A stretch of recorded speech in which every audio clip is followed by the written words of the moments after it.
আসসালামু আলাইকুম প্রিয় দর্শক, আমি জানি যে আপনাদের মধ্যে এই ইরান এবং যুক্তরাষ্ট্রের যে যুদ্ধ, এটা নিয়ে বেশ কৌতূহল আছে। অনেকেই আমাকে ব্যক্তিগতভাবে বলেছেন যে এই যুদ্ধের আপডেট নিয়ে, এই যুদ্ধের বিভিন্ন দিক নিয়ে যেন আমি মাঝে মাঝে একটু একটু কথা বলার চেষ্টা করি। আসলে নতুন করে বলার কিছু নেই, এগুলো সবই আপনারা জানেন। বিভিন্ন পত্রপত্রিকায় যুদ্ধ নিয়ে অনেক কথা হয়, কিন্তু আমাদের এই আলোচনা সেটা হলো অনেকটা আপনাদের সঙ্গে মত বিনিময়। মানে আপনারা যা ভাবেন আমিও ঠিক সেরকমই ভাবি, এই ভাবনাগুলো পরস্পরের সঙ্গে একটু বিনিময় করা। এই জন্যই আজকে আবার নতুন করে আলোচনা করছি। আজকে আলোচনা শুরুতে একটা কথা আমার মনে হচ্ছে, আমার ধারণা আপনাদেরও মনে হচ্ছে, সেটা হলো ট্রাম্প কি আসলেই পাগল? এই লোকটার কোনো লজ্জা শরম বলতে কিছু নাই। আমার মনে হয় যে যুক্তরাষ্ট্রে কি কোনো পাবনা নাই যেখানে থেকে নিয়ে রেখে আসা যায়? কেন বলছি আপনারা নিশ্চয়ই দেখেছেন, আজকে সে বলতেছে যে যখন নাকি তারা ইরানকে আক্রমণ করলো, আক্রমণ করার পর ওদের তো শীর্ষ নেতা আলী খামেনি মারা গেলেন। মারা যাওয়ার পর নতুন নেতা বানাবেন। আপনারা মানে জানেন এই নেতা বানানোর জন্য ওনারা কিন্তু বেশ কয়েকদিন ওয়েট করেছেন, 3-4 দিন তারা অপেক্ষা করেছেন যে কাকে নেতা বানানো যায়। এবং তাদের একটা নিয়মও আছে, নেতা বানানোর একটা সিস্টেম আছে। তাহলে সিস্টেমের মধ্যে ফেলেই একজন নতুন একজন কাউকে নেতা বানান। এখন ট্রাম্প দাবি করতেছে যে ওই সময় ইরান নাকি ট্রাম্পকে অফার করেছিল যে আপনি আমাদের সর্বোচ্চ নেতা হন। বলেন এটা কি কেউ বিশ্বাস করবে? এটা কি কেউ হাসবে না কাঁদবে?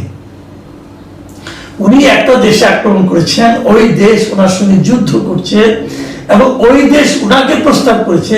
দেখেন ওনার ভাষাটা কি, উনি বলছেন যে যেভাবে উনি আক্রমণ করেছেন, আক্রমণের পর ওনার দাবি হলো দুনিয়ার কোনো দেশের প্রধানই ইরানের প্রধান হতে চাইবেন না। তারা আমাকে খুব স্পষ্ট করেই বলেছিল, আমরা আপনাকে পরবর্তী সর্বোচ্চ নেতা বানাতে চাই। আমি বলেছি ধন্যবাদ, আমার এটার দরকার নেই। হয় বিশ্বাস আপনার যে ইরান ট্রাম্পকে বলেছে? এবং এটা কিন্তু ট্রাম্প কিন্তু কথার কথা বলেনি। ওয়াশিংটনে গতকালকে রিপাবলিকান পার্টির এক তহবিল সংগ্রহ অনুষ্ঠান ছিল। সেই তহবিল সংগ্রহ অনুষ্ঠানে ট্রাম্প দাঁড়িয়ে ভাষণে এই কথাটি বলেছে।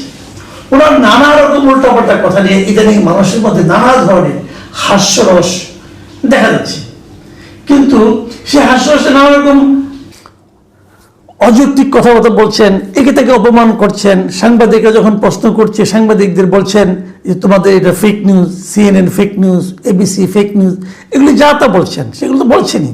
এটা নিয়ে নানা রকম হাসাহাসি হচ্ছে, ট্রল হচ্ছে, ওখানে নানা রকম কমেডি আপনার অনুষ্ঠানে তার ভাষণে নানা প্রসঙ্গ নিয়ে আলোচনা হচ্ছে। এর মধ্যে দেখলাম একজন আমেরিকান একজন সিনেটর বললেনই যে ট্রাম্প কিভাবে মানে খুব সিরিয়াস বিষয়ে একের পর এক মিথ্যা কথা বলছে, সেগুলো উনি একদম চোখে আঙ্গুল দিয়ে দেখিয়ে দিলেন।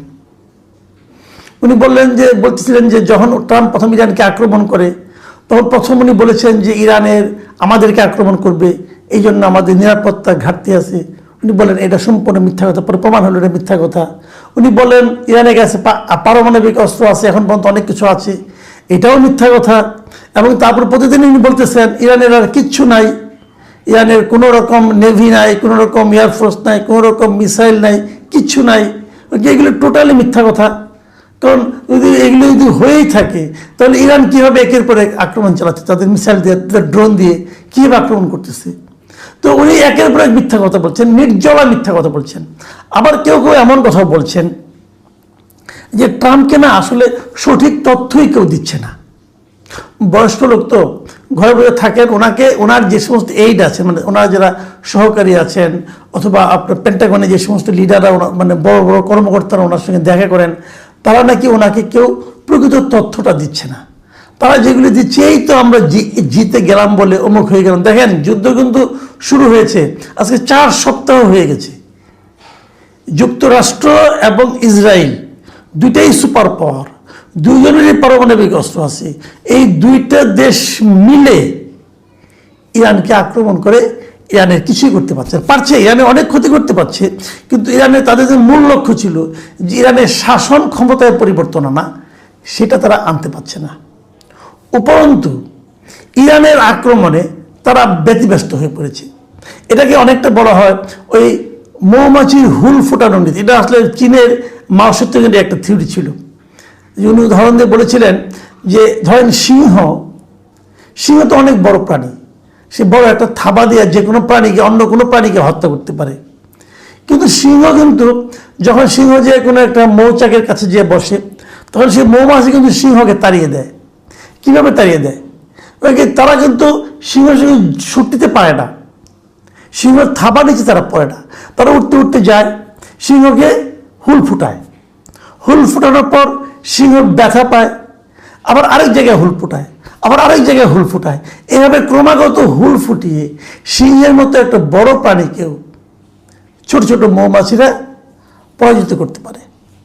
এখন ইরানের সঙ্গে যুক্তরাষ্ট্রের এই যে যুদ্ধ, যেটাকে আমি শুরু থেকেই একটা অসম যুদ্ধ বলছি, কিন্তু এটাতে যুক্তরাষ্ট্র পেরে উঠছে না ওই মৌমাছি এবং সিংহের হুল ফুটানোর যে পদ্ধতি, রণকৌশল, তার কারণে। যুক্তরাষ্ট্র ইরানকে আক্রমণ করছে, বিমান দিয়ে বোমা ফলাচ্ছে, মর্টার মারছে, শেল মারছে। এ পর্যন্ত প্রায় 7,000 আক্রমণ নাকি ইরানের উপর হয়েছে। ভাবুন একবার কত বড় ক্ষতি হয়েছে। এখন তো বেপরোয়া হয়ে গেছে, এখন তো তারা কোনো নিয়ম নীতি মানছে না, বেসামরিক স্থাপনাতেও বোমা মারছে এবং আক্রমণ করছে, মর্টার সেলের আঘাত চলছে। কিন্তু তারপরেও তারা ইরানের শাসন ক্ষমতার কোনো পরিবর্তন আনতে পারে নাই। এবং পৃথিবীর কোনো দেশকে যদি আপনি জয় করতে চান, সেখানে কিন্তু আপনার স্থল বাহিনী আগে যেতে হবে। এটা যুদ্ধ রণনীতিতে বলাও হয়, একটা দেশকে তুমি জয় করতে পারবে তখন, জয়ের শুরুটা হবে তখন যখন তার ভূমিতে তোমার সৈন্যের বুটের পা পড়বে, তখন থেকে তোমার জয় শুরু হবে। তো ইরানে আপনি যুক্তরাষ্ট্রের অথবা ইসরায়েলের সেনার বুটের পা পড়া সম্ভব না, পড়ে নেই এখন পর্যন্ত, এটা পড়তে পারবেও না। এখন আর শাসন ক্ষমতা পরিবর্তনের কথা আমেরিকা ভাবছে না। আমেরিকার এখন একমাত্র ধ্যান জ্ঞান হলো গিয়ে হরমুজ প্রণালীকে মুক্ত করা। আপনারা জানেন হরমুজ প্রণালীকে ছোট প্রণালীর মতো, সেটি ইরানের পাশ দিয়ে গিয়েছে, যেটি ওমান সাগরের সঙ্গে পারস্য সাগরের একটা সংযোগ ঘটিয়েছে। সেই প্রণালীতে সমস্ত তেলবাহী জাহাজের 20% জাহাজ ওই পথ দিয়ে আসে। ইরান প্রথমে এটা বন্ধ করে দিয়েছিল, তারপরে তারা বলছে যে সমস্ত দেশকে আমরা আমাদের মিত্র মনে করি তাদের জাহাজকে আমরা ওখান দিয়ে যেতে দেব। এবং খুব আপনার সুখবরের মধ্যে একটা হলো, সেই ওনারা এই আজকেও দেখলাম ওনারা 5টা দেশের নাম বলেছেন যে এই 5টা দেশকে আমরা যেতে দেব। এবং এই 5টা দেশের মধ্যে বাংলাদেশ আছে, ভারতও আছে, পাকিস্তান আছে, চীন আছে, রাশিয়া আছে, এগুলো আছে। তো কিন্তু তারা আমেরিকা কিংবা আমেরিকার মিত্র যারা আছেন, ইসরায়েল তার মিত্র যারা আছেন, তাদেরকে ওই হরমুজ প্রণালীতে যেতে দেবে না। এর যে প্রভাব, আমেরিকা অনেক প্রায় কান্নাকাটির মতোই করেছিল ইউরোপের কাছে, ন্যাটোর কাছে, যে আপনারা সবাই আসেন হরমুজ প্রণালীটাকে মুক্ত করেন। কিন্তু ইউরোপের কেউ তার কথা কান দেন। এটা আমি আগেও একটা ভিডিও করেছিলাম। ইউরোপের সবাই বলেছে, ভাই এটা আপনার যুদ্ধ, এই যুদ্ধ আমরা শুরু করিনি। আর এই হরমুজ প্রণালী নিয়ে ট্রাম্পের এত মাথা ব্যথার কারণ হলো, হরমুজ প্রণালী দিয়ে তাদের জাহাজগুলি যেতে পারছে না বলে। এরই মধ্যে যুক্তরাষ্ট্রে কিন্তু তেলের দাম অনেক বেড়ে গেছে এবং তেলের দামে বৃদ্ধির প্রভাব কিন্তু তাদের বিভিন্ন পণ্য সামগ্রীর মধ্যে পড়ছে। এরই মধ্যে ডেমোক্রেটরা তার বিরুদ্ধে আন্দোলন শুরু করেছে, সাধারণ মানুষের আন্দোলন হচ্ছে ট্রাম্পের বিরুদ্ধে। তারা বলছে ট্রাম্প এই যুদ্ধ একা একা শুরু করেছে এবং তাদের মধ্যে মূল যে দাবিটা উঠেছে, তারা তো স্বার্থপর মানুষ, তারা বলছে যে এই যুদ্ধে আমার কি লাভ। যুক্তরাষ্ট্রের নাগরিকদের বক্তব্য হলো, এই যুদ্ধে আমার কি লাভ, আমাদের কি লাভ, কোনো লাভ নেই। এই যুদ্ধে আমাদের লস, আমাদের প্রচুর টাকা যাচ্ছে এবং একটা হিসেবে দেখা যাচ্ছে প্রতিদিন তাদের $2 বিলিয়ন করে কেবল অস্ত্রশস্ত্রের পেছনেই $2 বিলিয়ন করে ব্যয় হচ্ছে। এরই মধ্যে আপনারা জানেন পেন্টাগন $200 বিলিয়ন আরও চেয়েছে সরকারের কাছে, যে আমাদের এই টাকাটা লাগবে যুদ্ধ অব্যাহত রাখতে গেলে। সাধারণ মানুষ বলছে আমাদের ট্যাক্সের টাকা আমরা এখানে কেন ব্যয় করব?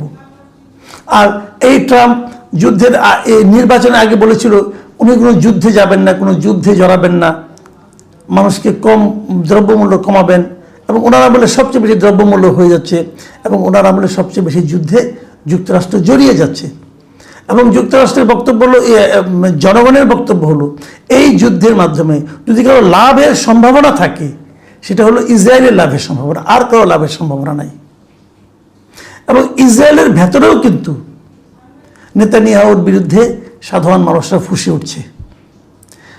অনেক শহরে ওই দিন একটা শহরের মেয়রকে দেখলাম, সে চিৎকার করে বলছে এবং সে কান্না করছিল, এই যে নেতানিয়াহুর কারণে আমাদের আজকে এই অবস্থা, এই যুদ্ধে আমাদের জড়িয়ে কী লাভ, আমরা তো এই যুদ্ধ চাইনি।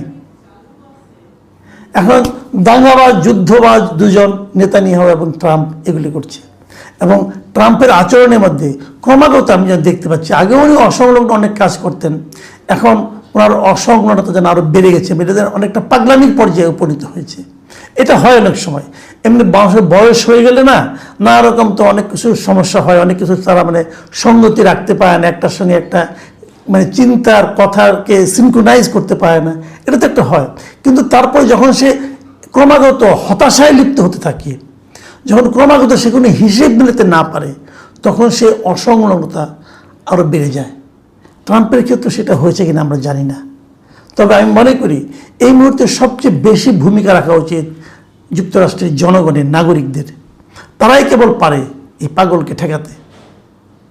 তা না হলে এমন পাগলামিপূর্ণ কথাবার্তা বলার পর তাকে আসলে বাইরে তো ঘোরাফেরা করতে দেবে, ঠিক না।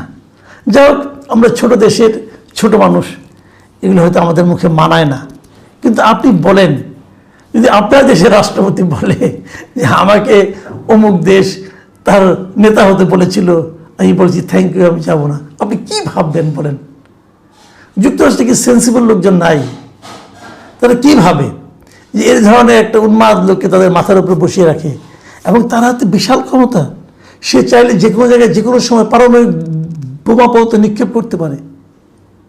এরকম একটা অপ্রকৃতস্থ লোকের হাতে এত বড় ক্ষমতা, এত বড় বোতামটা টিপে দেওয়ার ক্ষমতা রাখাটা কতটা নিরাপদে সারা দুনিয়ার জন্য, এটা কিন্তু তাদের একবার ভাবা উচিত।